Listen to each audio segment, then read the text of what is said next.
मेरा नाम अर्शी है। मेरे भैया हर रोज जब काम से लौटते तो खाना खाने के बाद भाभी से कहते, तैयार हो जाओ।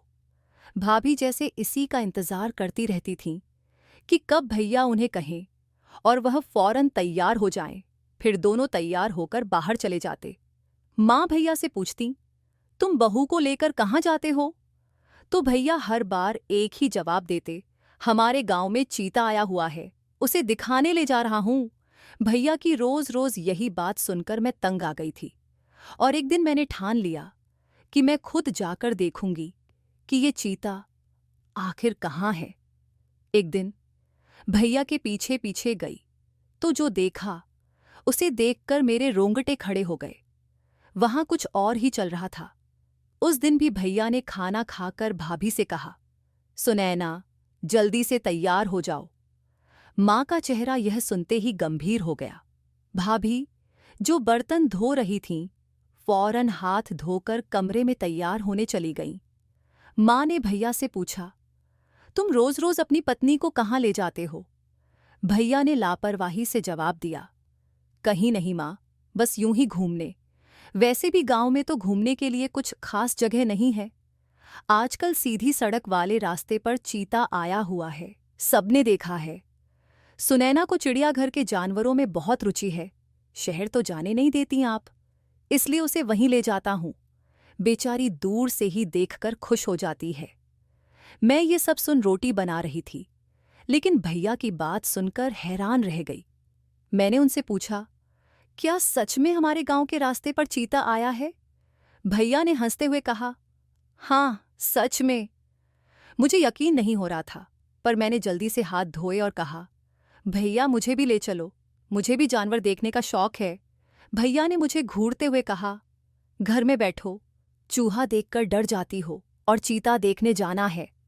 ये कहकर उन्होंने मुझे डांट दिया। मैं नाराज होकर फिर रोटी बनाने में लग गई। थोड़ी देर बाद भाभी तैयार होकर भैया के साथ बाहर निकल गई। माँ बड़बड़ाने लगीं, चीता दिखाने ले जा रहा है अपनी पत्नी को। मैं जानती हूँ ये कहाँ जाते हैं। बहू ने मेरे बेटे को अपने बस में कर लिया है।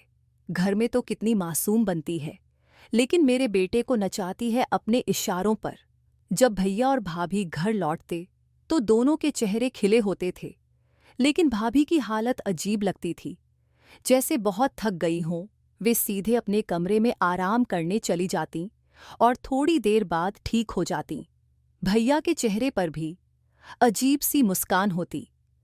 मुझे ये देखकर हैरत होती कि क्या सच में चीते को देखकर वे इतने खुश होते हैं। माँ को भाभी शुरू से ही पसंद नहीं थी। माँ चाहती थीं कि भैया की शादी उनकी पसंद की लड़की से हो, लेकिन भैया ने भाभी को पसंद कर लिया था और अपनी मर्जी से शादी कर ली। माँ मजबूरी में मान गईं, लेकिन मन से कभी भाभी को अपना नहीं सकी। हमारे घर की कहानी भी कुछ खास नहीं है, जैसी बाकी घरों में होती है। माँ और पिताजी अक्सर छोटी छोटी बातों पर झगड़ते रहते थे। दीदी की शादी हो चुकी थी और अब मैं अकेली कुंवारी बची थी। मैं अभी शादी नहीं करना चाहती थी, पढ़ लिख कर नौकरी करना चाहती थी, लेकिन हमारे गांव में लड़कियों को नौकरी करने की इजाज़त नहीं थी। पिताजी चाहते थे कि मैं पढ़ाई करूं, लेकिन माँ कहती कि लड़कियां घर गृहस्थी संभालने में ही अच्छी लगती हैं। मेरी माँ बहुत पुराने ख्यालों वाली थीं और अक्सर मेरी भाभी को तंग करती रहती थीं, जैसे चतुर सासें अपनी बहुओं को परेशान करती हैं। मेरे पिताजी माँ को समझाते रहते कि बहू पर इतना अत्याचार मत करो, तुम्हारी भी बेटियां हैं, लेकिन माँ उनकी कोई बात मानने को तैयार नहीं होती थी। इसी वजह से माँ और पिताजी के बीच बहुत झगड़े होते रहते थे। मेरे भैया भाभी का बहुत ख्याल रखते थे और उनकी हर बात मानते थे। कभी कभी मुझे लगता था कि भाभी की तबीयत ठीक नहीं रहती, लेकिन फिर भी वह घर के सारे काम चुपचाप करती और माँ की सारी बातें सुन लेती बिना कुछ जवाब दिए। माँ भाभी को काफी बुरा भला कहती थीं, लेकिन भाभी हमेशा सब सहन करती रहती। मैं तो भाभी को बहुत मानती थी। गर्मियों के दिनों में हम सब छत पर सोते थे, क्योंकि घर के कमरों में बहुत गर्मी और घुटन होती थी। हमारे पास पंखे के अलावा और कोई सुविधा नहीं थी। सुबह होते ही माँ छत पर सबसे पहले उठ जाती थीं और फिर भैया के कमरे का दरवाज़ा बजाने लगती थीं। उनकी दरवाज़ा खटखटाने की आवाज़ से हमारी भी नींद खुल जाती थी। माँ के अंदाज से ऐसा लगता जैसे कोई बहुत बड़ी बात हो। भैया आधी सोई हुई आंखों के साथ दरवाज़ा खोलते और माँ से कहते, अभी तो दिन भी नहीं निकला है और आप मुझे इतनी जल्दी उठा रही हैं। लेकिन माँ उनकी कोई बात नहीं सुनती और शिकायत करने लगती कि अब बेटे ने अपनी माँ को जवाब देना शुरू कर दिया है। माँ अक्सर कहती, जब से तेरी पत्नी आई है तू तो उसका गुलाम बन गया है।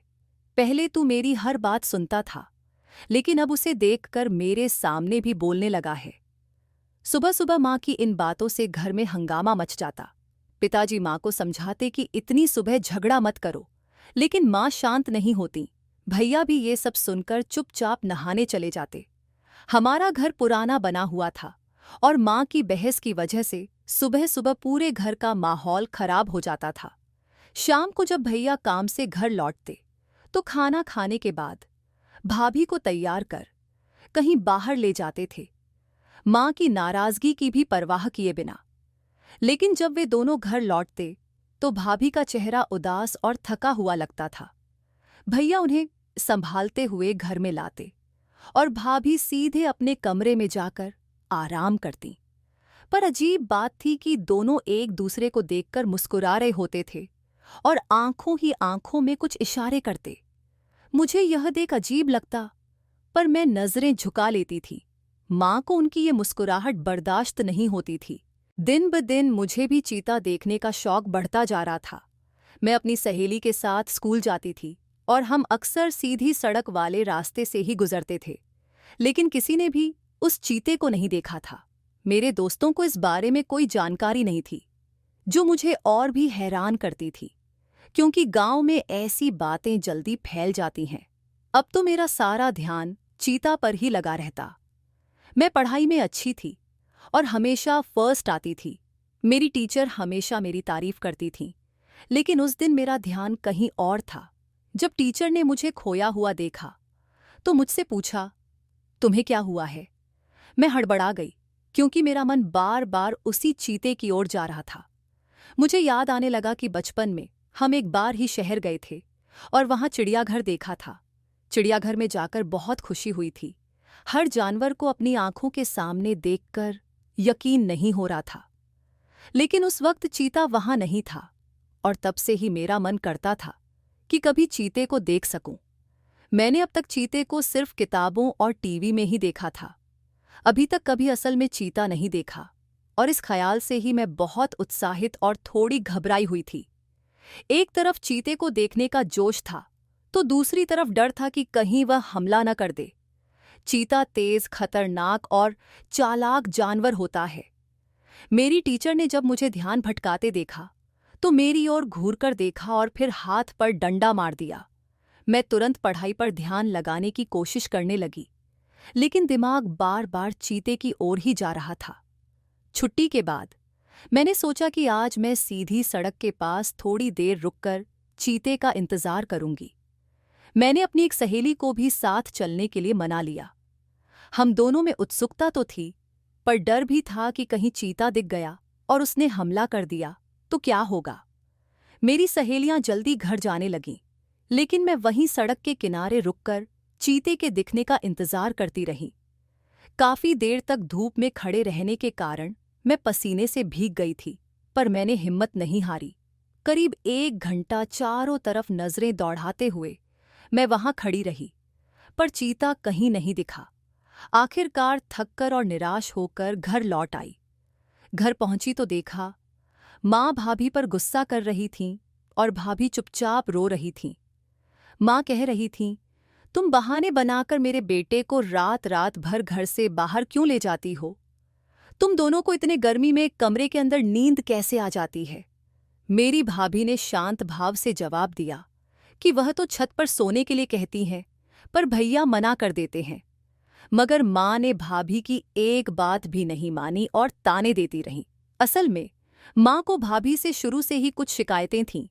जब भाभी की शादी हमारे घर में हुई थी तो माँ चाहती थीं कि भाभी अपने भाई से मेरी बड़ी बहन की शादी करवाएं। भाभी के घर वाले पहले ही उनसे नाराज थे, फिर भी उन्होंने अपनी ओर से पूरी कोशिश की और भाई को भी मना लिया। बाद में भाभी के भाई ने हमारी बड़ी बहन से शादी कर ली और वे दोनों खुश थे। भाभी का भाई दीदी का बहुत ख्याल रखता था, जबकि दीदी का रंग सांवला था। इस वजह से उनके रिश्ते पहले नहीं लग पा रहे थे। लेकिन अब माँ दीदी को कहती कि अपने पति को काबू में रखो और भाभी को भी ताने देती, जिससे भाभी की हालत दिन ब दिन बिगड़ती जा रही थी। भाभी सुबह उठकर सारा काम करती, नाश्ता बनाना, सफाई करना और फिर दोपहर का खाना भी। पिताजी के छोटे मोटे काम मैं कर देती थी, लेकिन बाकी सब कुछ भाभी ही संभालती थीं। भैया सुबह नाश्ता करके दुकान पर चले जाते और शाम को ही लौटते। भाभी के लिए हर दिन माँ की नाराजगी और ताने सुनना आम बात हो गई थी। गर्मी में मैं कॉलेज से लौटी तो थकी हुई थी, इसलिए नहाकर कुछ ताजगी महसूस हुई। मैंने देखा भाभी अपने कमरे में अकेली बैठी थीं और चुपचाप खाना खाते हुए रो रही थीं। मैं उनके पास बैठी और उन्होंने मुझे भी खाना खाने के लिए कहा, लेकिन मैंने मना कर दिया। मैंने उनसे कहा, भाभी आपकी तबीयत ठीक नहीं लग रही है। उन्होंने कहा, हाँ से हाँ, सही कह रही हो, मेरी तबीयत सच में ठीक नहीं है। मुझे माँ के बर्ताव पर अफसोस हो रहा था। मैंने भाभी को समझाया, माँ को कड़वी बातें कहने की आदत है, आप उनकी बातों को दिल पर मत लिया करो। मेरी यह बात सुनकर भाभी भी दुखी होकर कहने लगीं, मैं चाहे जो कर लूं, पर मेरी सास का मेरे प्रति बर्ताव कभी ठीक नहीं होता। भाभी के दुख को देखकर मुझे महसूस हुआ कि वह बहुत सहनशील हैं, लेकिन माँ की कठोरता ने उनकी जिंदगी को मुश्किल बना दिया है।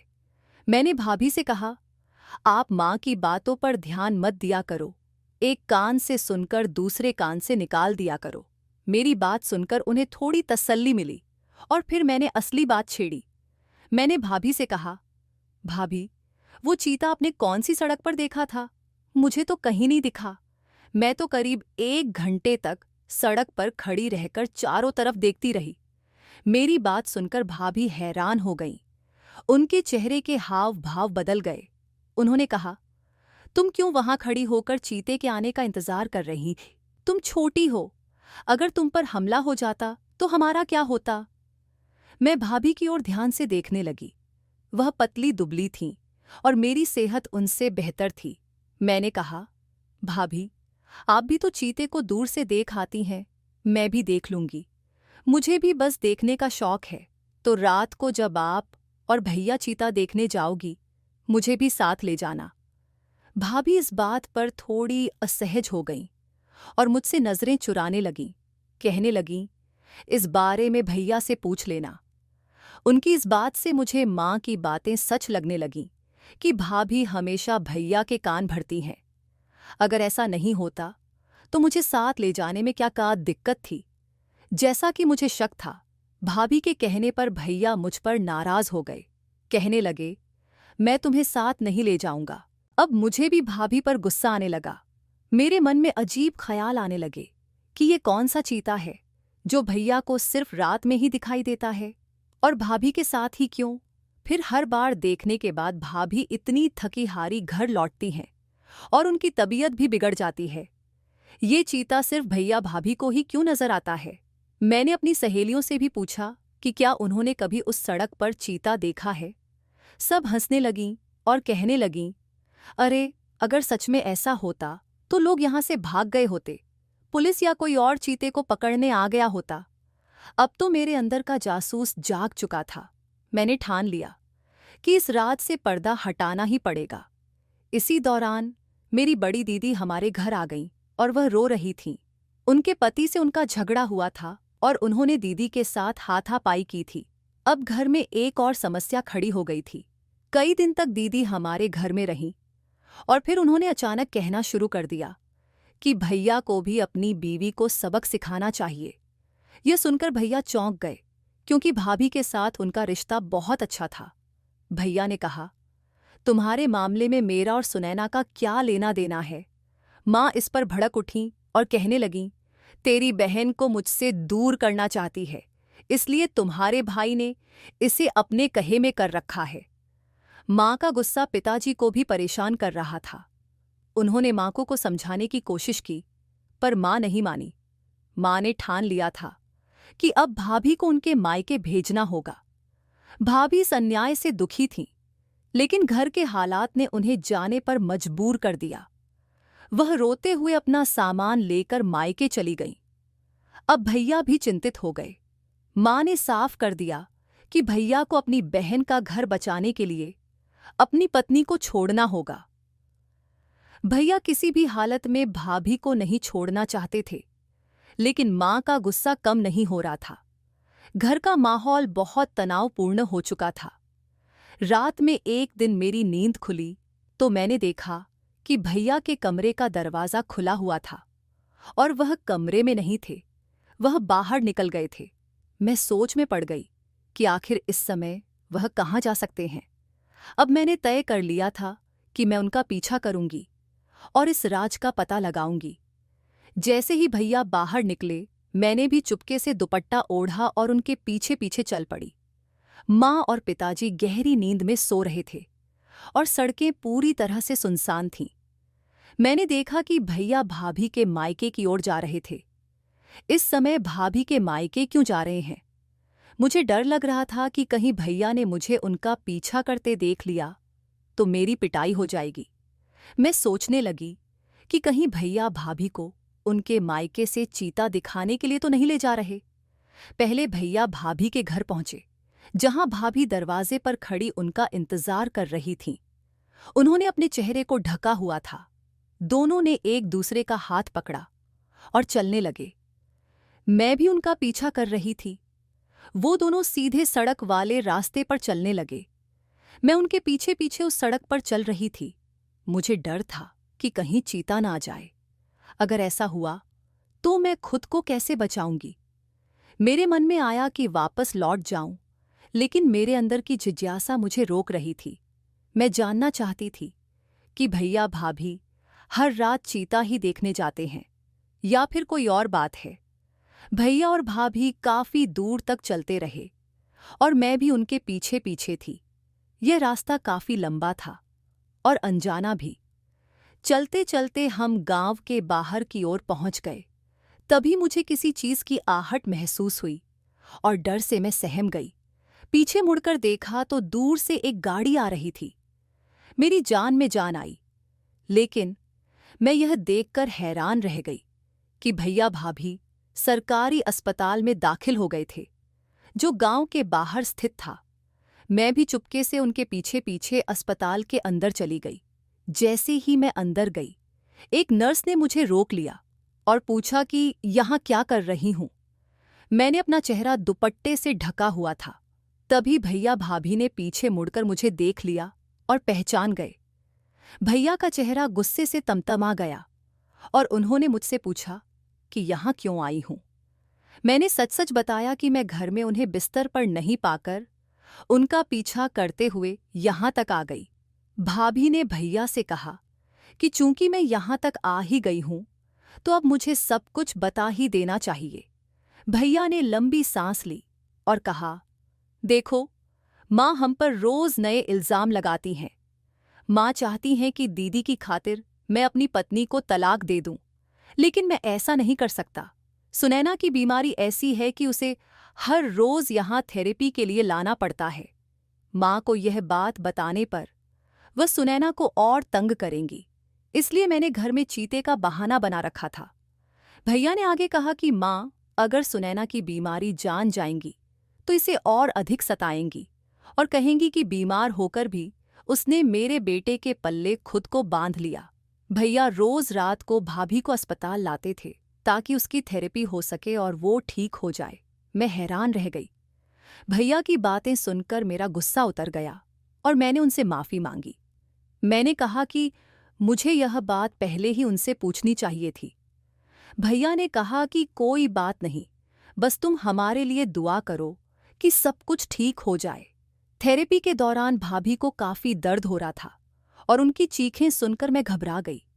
भैया ने बताया कि इस थेरेपी से शरीर के गंदे खून को निकाला जाता है, जो बीमारी का कारण बना हुआ है। कुछ दिन बाद हम भाभी को उनके मायके छोड़ आए। घर आकर मैंने पिताजी को पूरी बात बताई, क्योंकि वही माँ और दीदी को समझा सकते थे और भैया को घर वापस ला सकते थे। पिताजी ने मां को सख्त लहजे में चेतावनी दी कि अगर उन्होंने भैया और भाभी को और तंग किया तो वह मां को छोड़ देंगे। अब मां के पास कोई और रास्ता नहीं था। इस तरह पिताजी के सख्त रवैये के बाद मां ने भैया और भाभी को घर में रहने की इजाजत दी और धीरे धीरे हमारे घर का माहौल भी बेहतर हो गया। इसलिए पिताजी ने खुद को शांत कर लिया, क्योंकि उन्हें हमेशा लगता था कि भाभी सही हैं और इसी वजह से मां से उनका अक्सर झगड़ा होता रहता था। पिताजी ने दीदी को भी डांटकर वापस ससुराल भेज दिया और उसे समझाया कि मां की बातों में आकर अपने ससुराल में कभी भी बेवजह की परेशानी न खड़ी करे।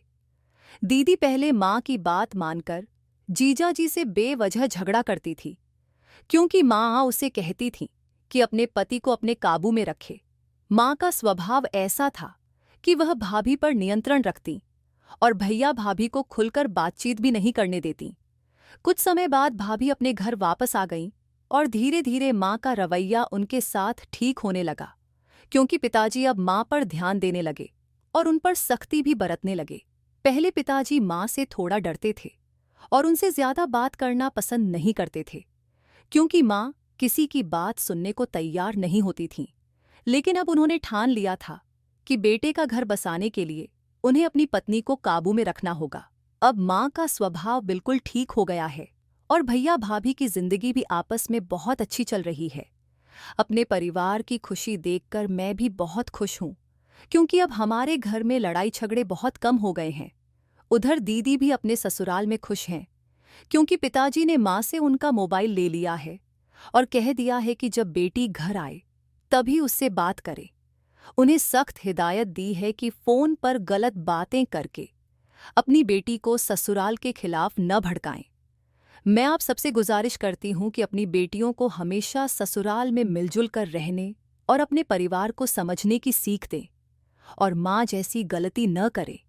अगर आपकी बेटी अपने ससुराल में जिस तरह व्यवहार करती है, आप भी अपनी बहू को उसी तरह व्यवहार करने दें।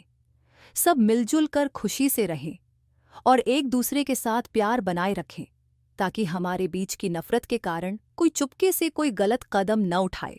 मुझे उम्मीद है कि आपको हमारी कहानी पसंद आई होगी।